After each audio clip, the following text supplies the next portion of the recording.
Hey everybody, I'm Rob and this is Ed. We're coming at you from More Music in Evansville, Indiana, and of course moreguitars.com on the internet.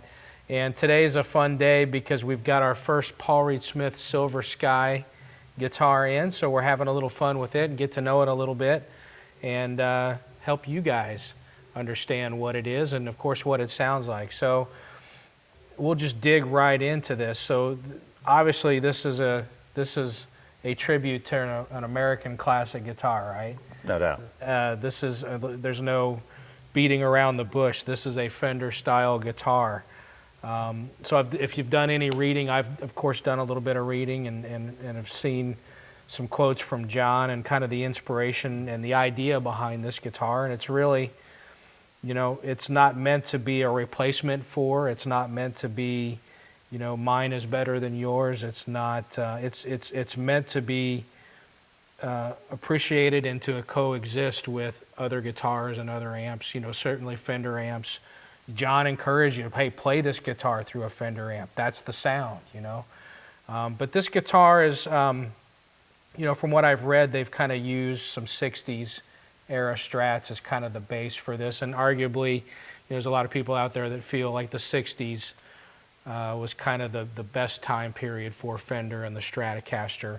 It was really, you know, it started in the 50s and the 60s, you know, they're dialing it in now, you know, and a lot of people consider that kind of the best era. So this really is a tribute, if you will, to that era of the Fender Stratocaster. And there's some similarities, you know, it's the alder body, it's the 7 1/4 inch radius, maple neck, rosewood fingerboard. There's a lot of things about the Silver Sky that are very similar to that 60s era Fender. But we were just talking before the camera was rolling. This guitar has, you said it, this guitar has its own thing going on too about it. Absolutely, it really does. It's for a signature model guitar. I've always found that signature model guitars are perfect for the guy whose signature is on the guitar. There's something like quirky about it that makes it that it's not really perfect for anybody else but that one guy, right? But no, this is a totally playable guitar. If you play Strats, you'd be right at home with this, you know. But it still has its own. It's got its own mojo. It's got its own thing. Well, and mojo is one of the things John talked about too. Is that, you know, whether you could argue whether they've accomplished it with this guitar or not, but in designing the guitar and coming up with this instrument, the goal was, you know, that you could have, and this could be true with any manufacturer, you can line up 6, 10, 12, 100 guitars of the same make and model, and there's going to be a handful out of all of those guitars that have some sort of magic or mojo to them. And like I spoke about in a previous video, is if you've been around guitars at all, if you're a player, you've got some experience, you've played enough guitars, you kind of know what I'm talking about. There's just guitars that right out of the gate you connect with, and there's guitars that aren't. What is it about those instruments that we connect with that makes us make that connection? When you say a guitar has mojo, what does that mean? What is it? So, you know, they tried to, you know, between Paul Smith and John Mayer, you know, they found some examples of guitars from that era that they thought, okay, these are the guitars that have the mojo. Okay, so what is it that makes the mojo, and how do we replicate that in an instrument and make that consistent from guitar to guitar to guitar to guitar?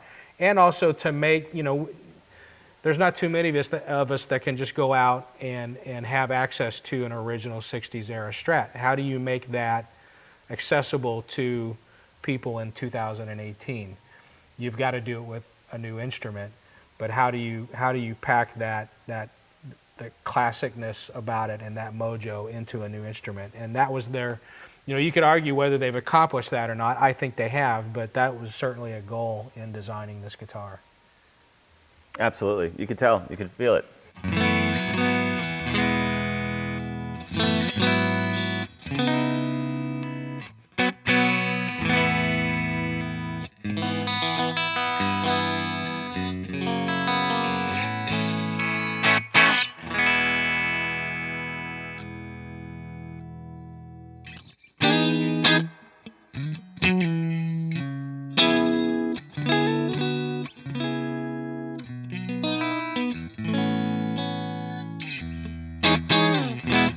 One thing I noticed too, it's the same. It's a 25.5-inch scale. Again, same as the Fender.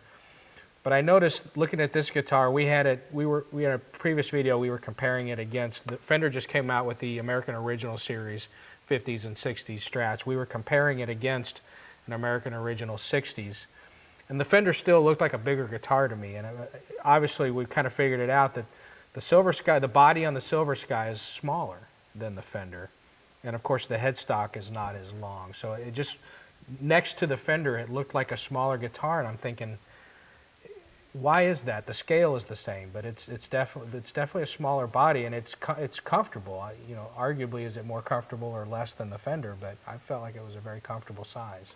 Absolutely. It's a great guitar. If you're familiar with PRS guitars at all, they have a few different, what they call neck carves or neck profiles. There's pattern regular, pattern thin, pattern vintage. And some of the early calls we started getting about this particular guitar is, oh my God, what PRS neck carve is it going to be? And I'm like, well, first of all, we don't know yet.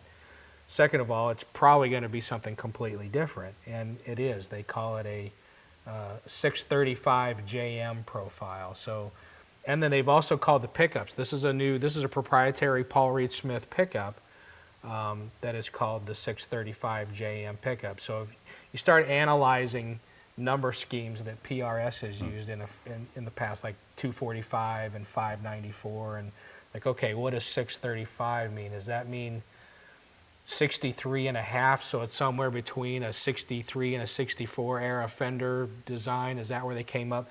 There's all kinds of speculation. Who knows if that's right or wrong, but you know, everybody on the internet likes to talk, and that's what we've seen so far is the speculation on what that means. But it is a different neck profile than any other PRS you've ever played, and these are different pickups than have ever been available in any other PRS guitar. So it's pretty much a completely new thing for PRS. I dig it. It's the Silver Sky. What do you think? Yeah, it's a great guitar. I mean, how many times can I say it? It's one of those things that just got to get in your hands.